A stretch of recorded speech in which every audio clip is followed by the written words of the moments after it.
सुंदर आणि वेगवेगळे हेअरस्टाईल करायला कोणाला आवडत नाही, पण जर केसच पातळ असतील किंवा समोरच्या केसांची हेअरस्टाईल करताना केस हातातच येत नसतील, अशा वेळेस कोणत्या टिप्स वापरून आपण आपल्या पातळ केसांची सुद्धा भन्नाट हेअरस्टाईल करू शकतो? नमस्कार, पुन्हा एकदा स्वाती स्टाईलमध्ये मनापासून स्वागत. आज बघूयात पातळ केसांची भन्नाट हेअरस्टाईल. तर तुम्ही चॅनलवरती नवीन असाल किंवा पहिल्यांदाच व्हिडिओ बघत असाल तर चॅनलला सबस्क्राईब करा आणि व्हिडिओ आवडला तर प्लीज लाईक करा. हा व्हिडिओ कसा वाटला कमेंट्समध्ये सांगायला विसरू नका. जेव्हा केस पातळ असतात अशा वेळेस आपल्याला केसांचं समोरून पार्टिशन करून घ्यायचं आहे, कारण खूप पातळ केसांचा अगदी पप सुद्धा येत नाही. अशा वेळेस तुम्हाला एक छोटंसं पार्टिशन करून घ्यायचं आणि मागे जे जास्त केस ठेवलेले आहेत तिथे तुम्हाला असे छोटासा रोल करून घ्यायचा आहे. आता हा रोल का करायचा आहे हे मी तुम्हाला पुढे सांगणार आहे. हा रोल तुम्हाला पाठीमागे एका क्लिपने सिक्युअर करून घ्यायचा आणि त्यानंतर हे जे समोरचे केस आहेत जे की हातात सुद्धा बघा बसत नाहीयेत, खूप पातळ आहेत, अशा वेळेस एक फ्लेक्स काढून घ्यायचं, म्हणजे बट काढून घ्यायची आणि बाकीचे केस आहेत ते सुद्धा रोल करायचे.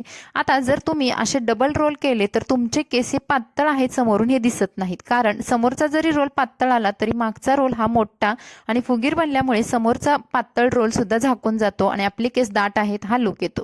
याचप्रमाणे आपल्याला दुसऱ्या साईडला सुद्धा अशाच पद्धतीने रोल करून घ्यायचे आहेत केस. मागचे केस थोडेसे फार दाट असतात सर्वांचेच आणि ते केस सुद्धा आपल्याला अशा पद्धतीने पिनने सिक्युअर करून घ्यायचे आहेत. समोरचेच केस बऱ्याचशा मैत्रिणींचे गेलेले असतात किंवा खूप कमी झालेले असतात, अशा वेळेस तुम्ही ही डबल रोलची आयडिया नक्की वापरून बघा. हे समोरचे रोल सुद्धा आपल्याला पाठीमागे त्याच क्लिपमध्ये सिक्युअर करून घ्यायचे आणि तुम्ही समोरचा लुक बघू शकता. त्यानंतर आपण जाऊयात आता मागे. मागचे केस सुद्धा छान विंचरून घ्यायचे. समोरच्या मानाने मागे थोडेफार प्रत्येकीलाच केस जास्त असतात. हे केस आहेत ते आपल्याला एका रबर बँडने सिक्युअर करून घ्यायचे आहेत. आता जर तुमचे केस मध्यम साईजचे असतील तर तुम्ही इथे काही न वापरलं तरी चालेल, पण जर तुमचे केस पातळ झालेले आहेत किंवा खूपच विरळ झालेले आहेत त्या हिशोबाने तुम्ही डोनटची साईज निवडा. म्हणजे इथे बघा मी आता हा एक डोनट घेतला आणि तो पोनीमधून काढून घेतला. आता हा डोनट आपल्याला दोन्ही बाजूनी सिक्युअर करून घ्यायचा आहे, म्हणजे स्पिन लावून घ्यायचा आहे डोनटला आणि त्यानंतर पूर्ण जे सगळे केस आहेत ते मी या डोनटच्या वरच्या दिशेला नेलेले आहेत.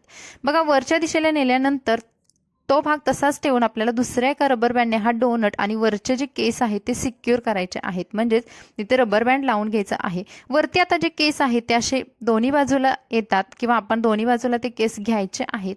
त्यामधला एका साईडचा जो भाग आहे तो आपल्याला त्या डोनटवरून कव्हर करून घ्यायचा आहे, कारण आपला डोनट हा खालून दिसतो आणि हे दिसू नये म्हणून आपल्याला इथे अशा पद्धतीने हा भाग कव्हर करून घ्यायचा आणि पिन लावून घ्यायची. दुसरा भाग सुद्धा छान असा विंचरून घ्यायचा आणि तो सुद्धा पुन्हा खालचा जो डोनट आहे त्याच्यावरूनच कव्हर करून घ्यायचा आणि एका पिनाने सिक्युअर करून घ्यायचा. आता इथे आपल्या फक्त 2 आपण पिन लावल्या बघा आणि त्यानंतर समोरच्या ज्या केसांचा भाग आहे जिथे आपण फ्लेक्स सोडलं होतं किंवा बट सोडली होती तर तिचे बघा खालचे जे खराब झालेले केस आहेत ते मी थोडेसे कट करून घेतले आणि एक पेन घेतला आणि पेननी इथे मी माझ्या बटीला थोडंसं आकार देण्याचा प्रयत्न केलेला आहे. आता ही ट्रिक मी पहिल्यांदाच वापरलेली आहे, थोड्याशा प्रमाणात तिने काम केलेलं आहे पण जास्त याचा वापर झालेला नाही. आता जर तुम्ही असं डुप्लिकेट गजरे किंवा ब्रॉच वापरत असाल तर त्याला बघा असे मोठे 2 होल असतात, तर त्या मोठ्या होलमध्ये कधीही पिन लावायचे नाही, कारण तुमच्या पिन लूज होतात आणि गजरा सारखा पडतो. त्याऐवजी तिथे छोटीशी एखादी तार वगैरे असेल किंवा छोटा धागा असेल तर त्याच्यामध्ये पिन अडकवा आणि नंतर तुमच्या गजऱ्याला लावा. हा गजरा तुम्ही जोपर्यंत काढत नाही तोपर्यंत पडत नाही. तर अशा पद्धतीने आपली ही हेअरस्टाईल झालेली आहे. ही सुद्धा एक छोटीशी टिप होती की ज्या मैत्रिणीचा गजरा पडतो किंवा सारखा खाली येतो त्यांच्यासाठी. त्यानंतर इथे मी 2 असे मणी वापरलेले आहेत की जे माझ्या हेअरस्टाईलला छान लुक देतील आणि ही हेअरस्टाईल माझी कंप्लीट झालेली आहे. तर पाठीमागचा हा पूर्ण लुक तुमच्यासोबत शेअर केलेला आहे. पातळ केसांसाठी खूप इफेक्टिव्ह ही हेअरस्टाईल आहे आणि हा आहे समोरचा लुक. तर मैत्रिणी चला भेटून नवीन व्हिडिओमध्ये. मस्त राहा, बाय बाय.